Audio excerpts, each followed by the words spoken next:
Hello শিক্ষার্থী, এই পর্বে আমরা 7.1 অনুশীলনীর 6 নম্বর সম্পাদ্যটি শিখব। সমবাহু ত্রিভুজের পরিসীমা দেওয়া আছে, ত্রিভুজটি আঁকো। তো আমরা একটা সমবাহু ত্রিভুজের পরিসীমা মনে করলাম 12 সেন্টিমিটার। তো পরীক্ষায় তোমাদের যে কোনো মেজারমেন্ট দেওয়া থাকতে পারে, তো তোমরা যদি একটা শেখো তাহলে সবগুলোই অ্যান্সার করতে পারবে। তো আমি ধরে নিচ্ছি একটা সমবাহু ত্রিভুজের পরিসীমা 12 সেন্টিমিটার। ঠিক আছে, আমরা সমবাহু ত্রিভুজটি আঁকবো। তো এই বাহুটার নাম দিয়ে দিলাম এ।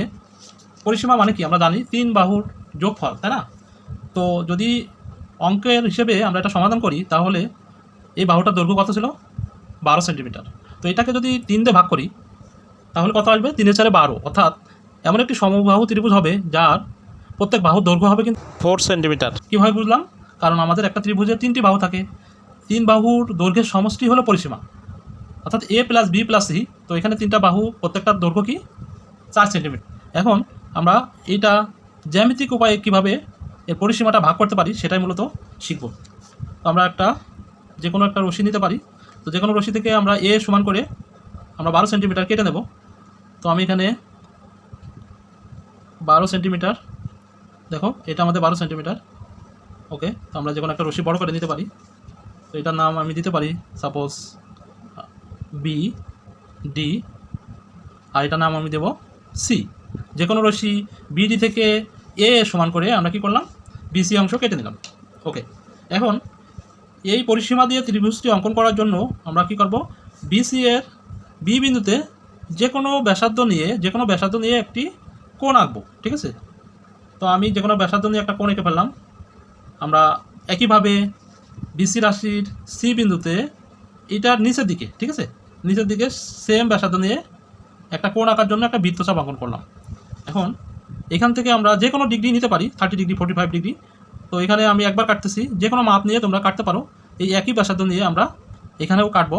বিসি বাহুর এখান থেকে আমরা কেটে নেব একই ব্যাসার্ধ নিয়ে। ঠিক আছে, কাটার পরে আমরা এখন ছেদ বিন্দুর মাঝ বরাবর রেখা টেনে একটা কোণ অঙ্কন করে ফেলবো। ওকে, দেখো আমরা একটা কোণ আঁকলাম। একইভাবে আমরা সি বিন্দুতে ছেদ বিন্দুর মাঝ বরাবর একটা দাগ দিয়ে একই রকমভাবে বি বিন্দুতে যে কোণ এঁকেছিলাম সি বিন্দুতে সেই মেজারমেন্ট নিয়ে কিন্তু একটা কোণ অঙ্কন করলাম। খুবই সহজ এবং মজার এটা। এখন বি বিন্দুতে এই বাহুটার নাম দিয়ে দিলাম আমরা বিএফ এবং সিএম। ঠিক আছে, এখন বিএফ থেকে যে কোনো ব্যাসার্ধ নিয়ে আমরা 2বার কেটে নেব একই ব্যাসার্ধ নিয়ে। দেখো আমরা একটু বড় করে যদি নিই, এই যে কোনো বাহু তুমি নিতে পারো, এই বাহুটা যদি বড় হয় তো তুমি আরও একটু বড়ও নিতে পারো। যে কোনো ব্যাসার্ধ নিয়ে আমরা 2বার কাটবো। ঠিক আছে, কি বললাম আমি?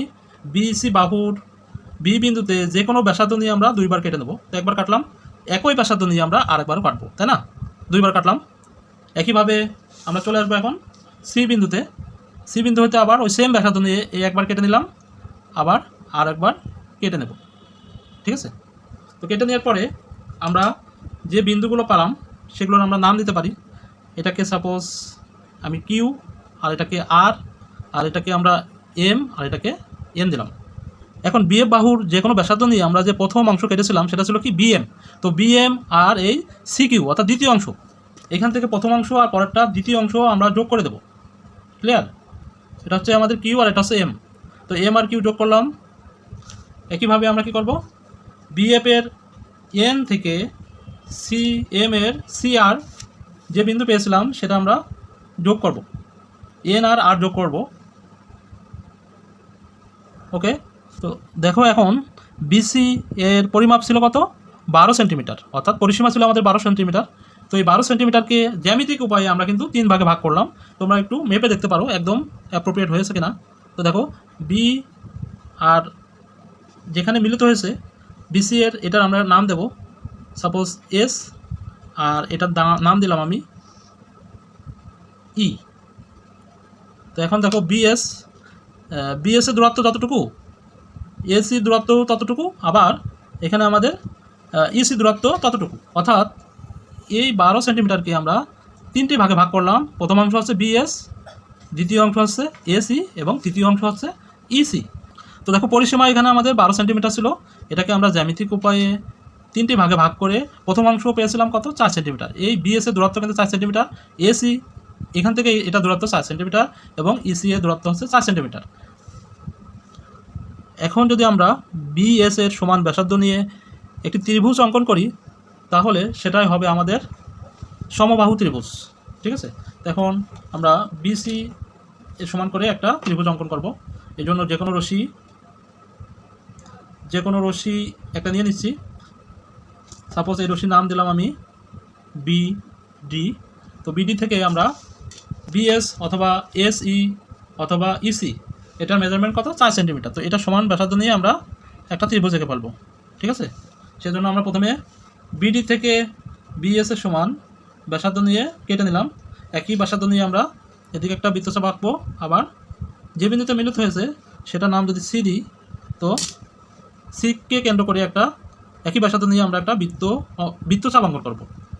তো বিসি আর সি বিন্দুতে একই ব্যাসার্ধ নিয়ে আমরা একটা বৃত্তচাপ অঙ্কন করলাম। বৃত্তচাপ দুইটি পরস্পর এ বিন্দুতে ছেদ করেছে। এখন আমরা ছেদ বিন্দুটা যোগ করে দেবো, অর্থাৎ বি এ যোগ করব।